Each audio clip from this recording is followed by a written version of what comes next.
Happy Friday. Hope all is well. Um, this is a Friday before Mother's Day, and I pray that you have a happy Mother's Day. And I want to say happy Mother's Day to all the moms in the world, biological moms, play moms, God mommies, um, those that who don't have any biological children but have helped to rear and nurture children all over the world. I want to say happy Mother's Day. And I also want to say happy Mother's Day to dads, right? Who are sometimes have to be moms and dads as well. Happy Mom's Day. And not last but not least, there's some grandmothers that are acting as mothers. So happy Mother's Day to you and Grandma Day. I wanted to cover everybody. Just enjoy your day. But today we're going to talk about, we're in a series of offensive players, we all know.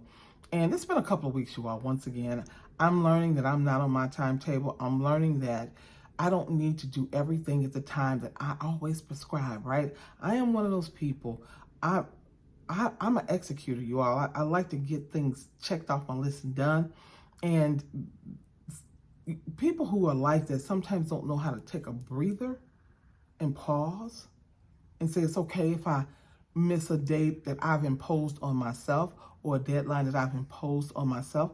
It's okay to also give myself grace. And so I'm in a season of giving me grace, right? So I'm okay. If you see me one Friday, you miss me another Friday, just know it's me giving myself grace. I'll be back. I'm like Arnold Schwarzenegger. I'll be back. um, but we're talking about offensive. This series is about offensive player. And I want to remind you, everyone, that I said that sometime back, God told me you're no longer a defensive player. You are an offensive player, an offensive player who has the ball, because the offensive player role is to take the ball in basketball, right? To drive it down the court, to score score a point, right? To eventually win the game. And so God was like, I'm sorry, y'all, I had a hair. And God was like, that's who you are. You're no longer just you're no longer a defensive player, you're an offensive player. And you need to understand that so you can play the right position.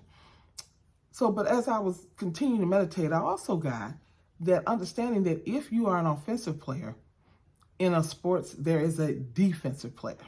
Same way in life. If you have the ball and you're driving, you must expect opposition. You're going to get opposition.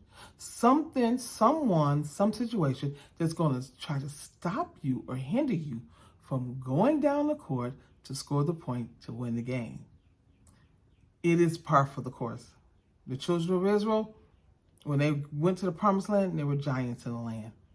Jesus, faced opposition all the time against his purpose. And we're going to experience the same thing. So I wanted to tell you that today.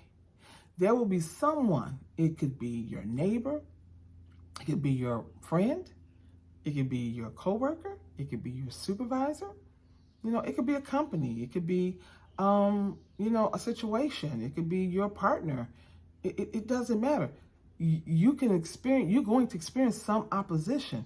But you got to know who you are. And if God is saying you are an offensive player, right? I want to make sure my notes. God is saying you are an offensive player and you have the ball. Your role is to maintain your position.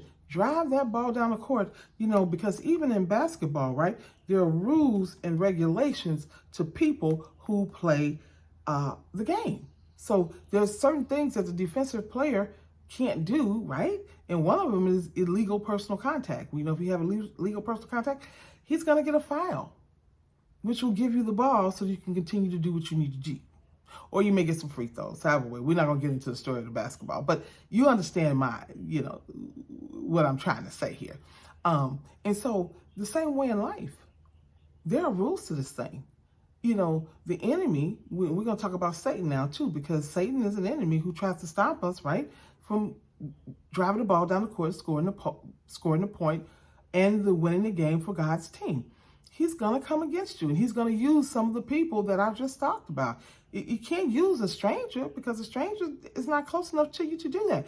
Typically, it's friendly fire or someone who's more vulnerable or who's more vulnerable to it. And it's okay. And sometimes people do it with all the right intentions, right?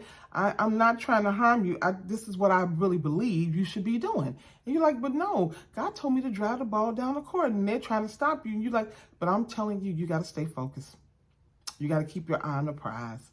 You got to know what God has told you. You're the offensive player.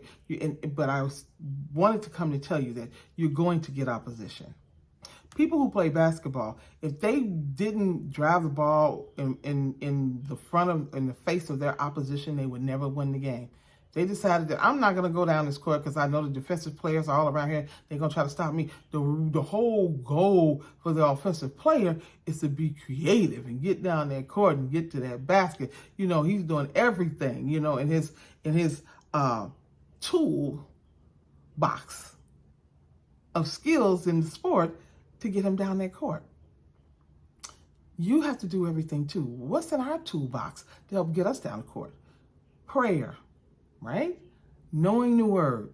Because we know that when opposition comes, we know no weapon formed against us shall prosper, right? We understand that.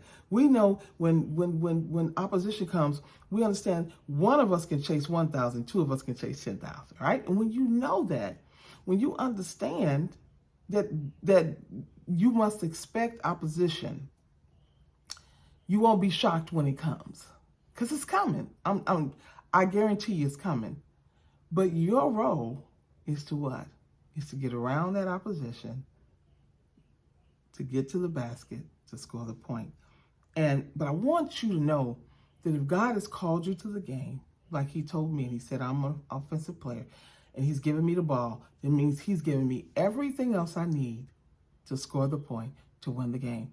And by faith, we must believe that. Jesus had opposition, and by faith, he went to the cross. By faith, he rose. He's against all opposition. We won't even talk about the opposition. So don't think we'll be different. But I want to read to you today Isaiah chapter 41, verses 14 to 16. Hopefully it'll help you a little bit to understand who's on your side. It says, I hope I said it right. Isaiah 41, verses 11 through 13. Got it right. It says, behold, all who are incensed against you shall be put to shame and confounded. Those who strive against you shall be as nothing and shall perish. You shall seek those who contend with you, but you shall not find them.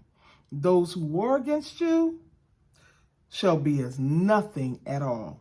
For I, the Lord your God, hold your right hand. It is I who say to you, fear not. I am the one who helps you. Oh, come on now, y'all. That's a lot. That as they say, that's good stuff. This is what God was saying to the children of Israel in Isaiah.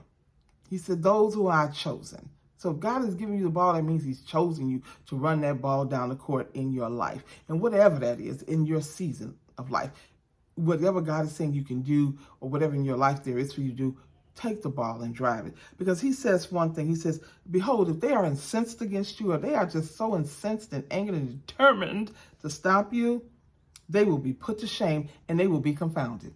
They won't even be put to shame, they'll be confused. They'll be like, how did they make it against my opposition? How did that happen? They will strive against you, which means that they will, really work at it. But it shall be nothing. It shall be like nothing. And they shall perish. It shall perish. What they did, it'll be like smoke. Poof. It won't stop you. You shall seek those who contend with you, but you shall not find them. You shall seek them, and after a while, you won't even be able to find them. Those who war against you, who just all out war against you, shall be as nothing at all. And this is why. For I, the Lord your God, hold your right hand. It is I who say to you, fear not, I am the one who helps you. He said, listen, I got you. I got your right hand. I'm going to help you because it is me who's asking you, who has empowered you to drive the ball down the court and to win the game. God just wanted you to know, though, if you are an offensive player, and you have the ball, you have to understand that there will be opposition.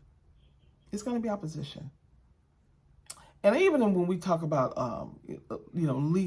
illegal personal contact, I'm reminded of Job, and I'm close with this. I'm reminded of Job when God told Satan, "Have you considered my servant Job?" And he said, "Yes, but you've had a hedge of protection around him forever, and so remove that hedge of protection and see what happens." And God said, "All right, go on, do what you do, but just don't take his life. You can take his family, you can take his money, but don't touch his life," because God knew he had a plan. And if we know the story of Job, we know that Job remained faithful. And while he had a lot of opposition, in the end, he got restored greater than what he lost or where he was before he started driving the ball. So what is God asking you to drive the ball? Be the offensive player and drive the ball down the court. Don't let opposition fool you.